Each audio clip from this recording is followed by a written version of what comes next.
Hey everybody, Oversports here. Welcome to my Milwaukee Brewers 2017 season recap. The Milwaukee Brewers, as you already know probably, they finished the season 86 and 76. They were eliminated from the playoff chase on Saturday after a 7-6 loss, in which we blew a early 6-0 lead. It was not a bad year for the Milwaukee Brewers, especially considering the payroll and the players that we had on our team. It was really incredible to see the Brewers stay in this race until game 161. I mean, I expected the Brewers when the season first started. I expected them to be out of the race by at least August. I did expect them to hang around for a little bit. I didn't think they were going to be as bad as a lot of people predicted they were going to be, but I did not see this type of season coming. And it was a pleasant surprise, and it was actually, when you look at it, it's been one of the most successful seasons in Milwaukee Brewers history, and that I guess that has something to say about the level of success the Milwaukee Brewers have had. But nonetheless, it is one of the most successful seasons this Brewers franchise has ever seen in terms of wins. This is the most wins the Brewers have ever had since 2011, which was 6 years ago now. Hard to believe it's been that long since the Brewers won the NL Central. Only Ryan Braun remains from that team, but we've got a new group of guys who are young and hungry and ready to play. So next season will be good, and I'll be talking a little bit about that soon here. But the big storylines for me this year, the emergence of Orlando Arcia, Domingo Santana, and Manny Pina. These three players were coming into the season. They had some question marks around them. Um, People didn't really know if they were the real deal or not. Orlando Arcia, last season before 2017, he hit 219 towards the end of 2016. He just didn't look like a very good hitter, but yet he finished this season over 270 in batting average. He had 15 home runs and 50 RBIs. He showed a great ability to slap the ball to the opposite field. He was a great opposite field hitter to right field this season. His defense was fantastic. He did make a few more errors than expected down the stretch, but overall he was a really good shortstop playing the position. Domingo Santana. Domingo Santana had a fantastic year. He hit about 275. He had over 30 home runs and over 80 RBIs. And I know there's a lot of people out there who think we should trade Domingo Santana, but in fact, I see him as a centerpiece for this Milwaukee Brewers franchise heading forward. Domingo Santana is a fantastic hitter. He does strike out a lot, but he's able to hit the ball to the opposite field like Arcia really well. He hits a lot of opposite field home runs. He has incredible power. He can hit for average pretty well. In fact, I think at full peak, I think Domingo Santana is a 280 or better hitter. His defense does need some work. He has a really good throwing arm, but he sometimes has trouble tracking down balls in the outfield. For now, I think he'll remain in right field, but a move to an infield position like first base is definitely not out of the question in the near future for him. If he can't shore up his defensive ability in the outfield, and especially considering how many outfielders we have, how loaded our outfield is. And finally, Manny Pina. Manny Pina was a very unexpected surprise. He hit really well this season. He suffered a broken thumb or a sprained thumb down the stretch, and that took him out of the lineup for the majority of the final month, which was really disappointing because he could have been a really big part of this, and he could have helped us boost us to the playoffs.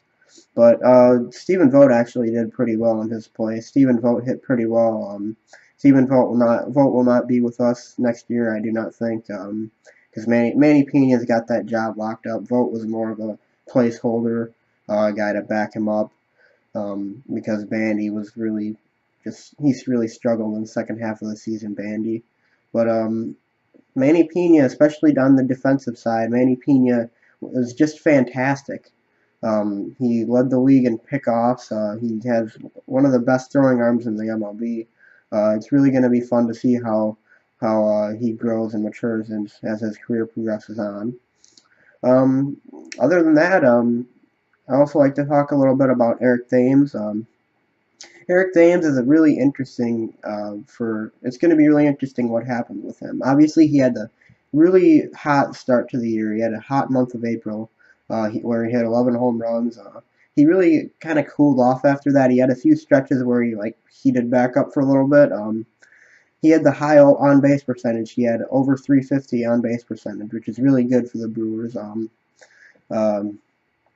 he he kind of after the first month of the year, I think a lot of MLB pitchers kind of figured him out. He wasn't able to catch up to a lot of the balls. There were some times when he was. Towards the end of the year, he heated up again. He wasn't hitting as many home runs, but I could notice that Thames was hitting a lot more singles and doubles, and he was adjusting his approach, and I liked that. And I think that's going to help him going into next season.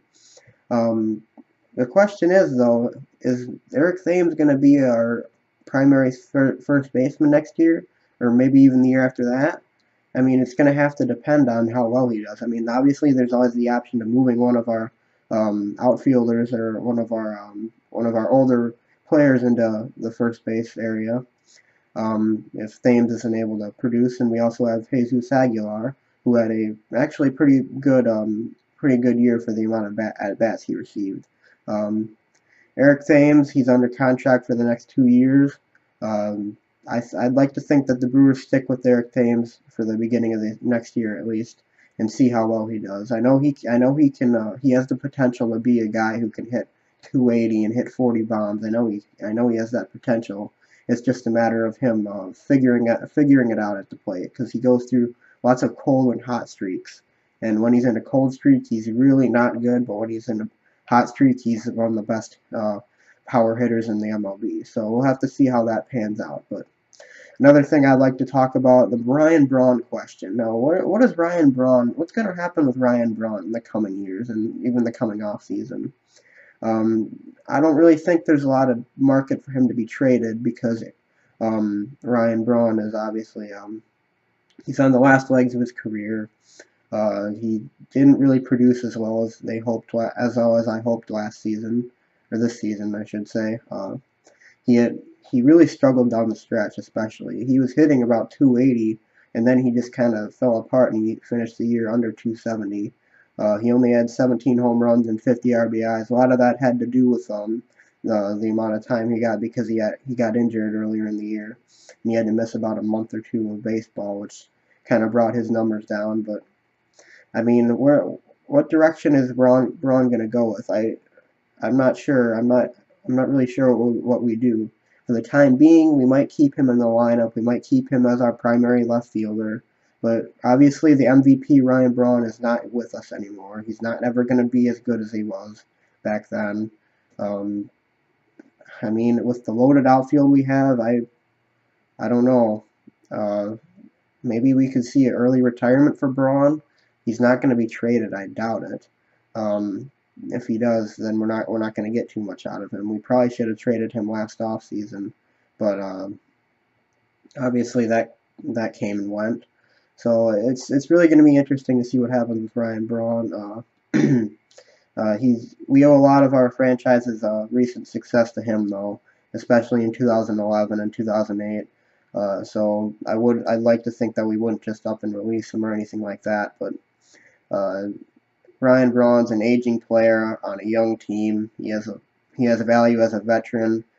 He can occasionally heat up and hit the ball pretty well and come up with some clutch hits. But I mean, our outfield is loaded. It's young. It's got a lot of talented guys in it. We've got Brett Phillips, Lewis Brinson coming, Keon Broxton. We've got Domingo Santana. We've got Corey Ray coming.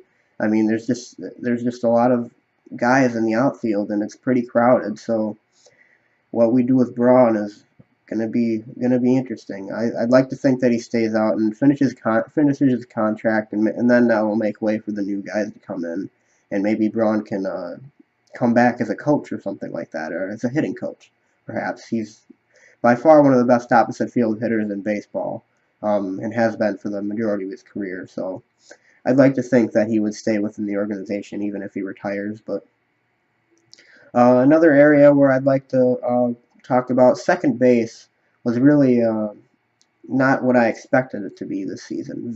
Jonathan VR came into the year the #1 second baseman. He really struggled early on. He tried to pick it up midway through the year, but by that time, Eric Sogard was seeming like a better and better option. So Sogard got most of the time at second base this year. Hernan Perez also got a lot of time there too, and then we made the trade for Neil Walker, and he became our main second baseman towards the end of the year. Eric Sogard still got a few starts here and there at shortstop and at second base. Uh, VR kind of VR at the end of the year kind of started to get it together. He ended up hitting about 241, which was a lot better than his 210 that he was at earlier in the year. I'd like to think that next year the Brewers have at least two options at second base, unless we make a trade or something like that for a higher profile guy. I'd like to think that the Brewers re-sign Neil Walker instead of Eric Sogard, because let's be honest, Eric Sogard, he's a career 240 hitter outside of this year. He didn't produce many runs. He was a good leadoff hitter. He was a really good guy to have in the clubhouse. He was a lot of fun, but he's not our future second baseman, and he never will be. I seriously doubt he's going to replicate his success this season next year. So I like to think that the Brewers re-sign Neil Walker. They stick with VR, and they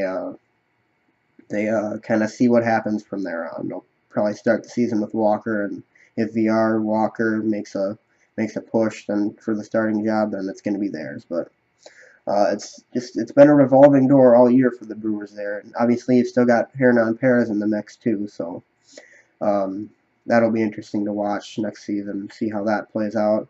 And finally, next year's rotation.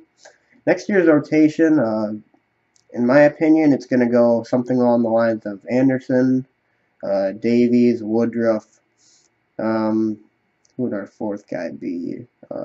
Not Hader. I do believe Hader is going to be staying in the bullpen. I don't believe Hader is going to be starting anytime soon, just because he was so good out of the bullpen last season. He was fantastic. He was one of the biggest surprises of the year for me. I didn't expect him to come in and make the impact that he did. But I mean, he was really good. He has that great fastball. He's got to get in control of his other pitches, but I mean, he's got some serious potential. Who would our other starters be? Jimmy Nelson, obviously, he's going to be injured at the beginning of the year, so we can't really rely on him. Garza will be gone. Contrary to popular belief, he does not have the club. There is no club option for Garza next season, so Garza will be out most likely. Suter is still available. I believe Suter might be at the back end of the rotation as well. But it looks like Chase Anderson's going to be heading the rotation next season. Zach Davies as number 2 or number 3. Woodruff, obviously. We've got a lot of options there. We do. So it's gonna be interesting to see how that all shapes up. Anderson and Davies will obviously be the top 2 coming into the season, but it will be very, very interesting to see how that plays out. But overall, this season was a really good year for the Brewers, and like I said, one of the most successful in franchise history, actually. Yeah,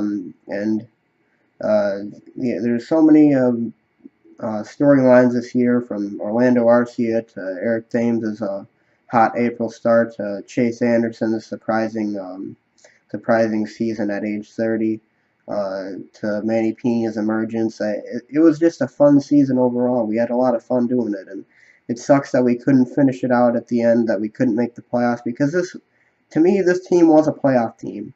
This team you could swap this team for the Rockies and it would be just as entertaining. In fact, I think that it'd be even better. The Brewers would put up just as much fight as the Rockies, if not even more. The Brewers they couldn't finish it out, but I mean, this is a playoff caliber team, and we have the lowest payroll in baseball. So that is incredible. That speaks a lot to David Stern's eye for talent. He really made a lot of good moves this year. The trade for Anthony Swarzak. The only bad one he made was the Garrett Cooper for Tyler Webb. That was a horrendous trade, and especially considering we don't really have a clear option heading in for first base moving forward. So, but overall, this was a really good season for the Brewers. I'm really happy to say that I got to see it.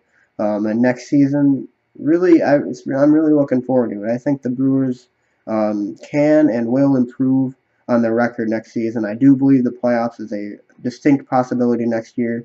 Um, there's a little bit of fear of the Brewers because of this added pressure now, because now there's going to be high expectations heading into this year that they don't do as well. The Brewers said all year this year that the low expectations will allow them to play loose and have fun, and that was probably a big part in why the Brewers played so well. So the added pressure coming into next season, there's a chance that the Brewers aren't as good next year as they were this year. But even if they aren't, the rebuild is still in a really good spot right now, and contention for a World Series is really only a few years off, in my opinion. So, anyways, guys, thanks for watching. Thanks for following Brew Talk all season. Brew Talk will be back up. I might have one or two Brew Talks in the middle of the off season about some big moves that the Brewers make. But until then, mainly it's just going to be Packers and Bucks and maybe some Badgers in there. So we're fully into football season. Basketball is right around the corner, and in fact, I'm going to have my Buck Talk um, coming out pretty soon. I'm going to have my um, Milwaukee Bucks season preview coming out, maybe even today. So stay tuned for that. But anyways, guys, thanks for watching. It's been a great journey, and I can't wait to start up Brew Talk next season, next April, because next season's going to be fantastic. It's going to be so fun, and I just can't wait to do it. So anyways, guys, thanks for watching. Make sure to leave a like and subscribe, and I'll see you later.